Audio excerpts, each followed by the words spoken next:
against Eikeland, who goes to ground. That'll be a free. Football is facing a national shortage of referees, as more and more are choosing to leave the game year on year.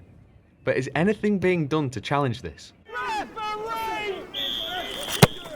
The FA claim that roughly 7,000 referees hang up the whistle each year, with intake of new referees halted during the pandemic, and leagues across the country are finding themselves low on officials.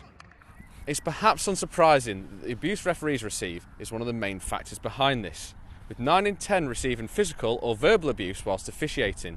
And with the season coming to a close, the FA, leagues and also referee associations are going to be working very hard to ensure the numbers don't drop any further.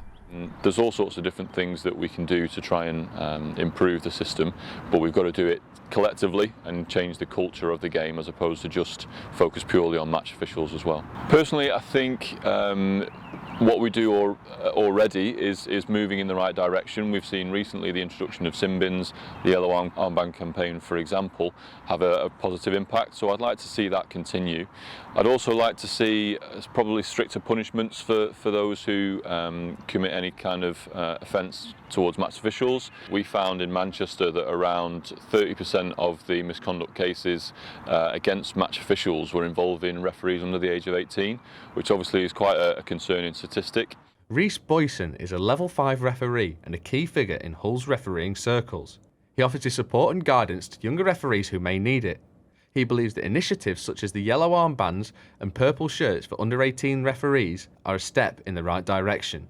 I was involved in a council of young referees when I was coming through that pushed for that to be put in place, and the Boys League eventually did go ahead and put that in place, and I've only had positive things about that. I think identifiers are so important. It reminds people that are going to watch the game that in the same way that, you know, if you're going to watch an under 11s, under 12 game, those kids are still learning how to play football. And your 15, 16-year-old referees, they're still learning how to referee. So despite these efforts, is there anything that can actually be done to change the culture of verbal and physical abuse in football? It's the million-dollar question in terms of what we can do to improve the situation. We have to remember that, you know, county FAs are on a budget.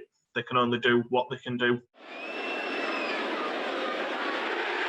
Carl Boyson is one of the Football League's longest-serving referees, and dad to Rhys. He says that there's never been a better time to referee, and the support for referees at all levels is getting better. I've seen massive change from when I got onto the Football League in 1996. When you look at it now, where everything I need is supplied. Now we're all mic'd up. The flags have got buzzers, which they didn't in them days. Well-being, coaches, you know, everything's in place. And if you've got any problem with anything, your game, your mental state, anything like that, you're only a phone call away from getting help. It may not happen overnight, but everyone connected to refereeing will hope that it won't be long before abuse is given the red card.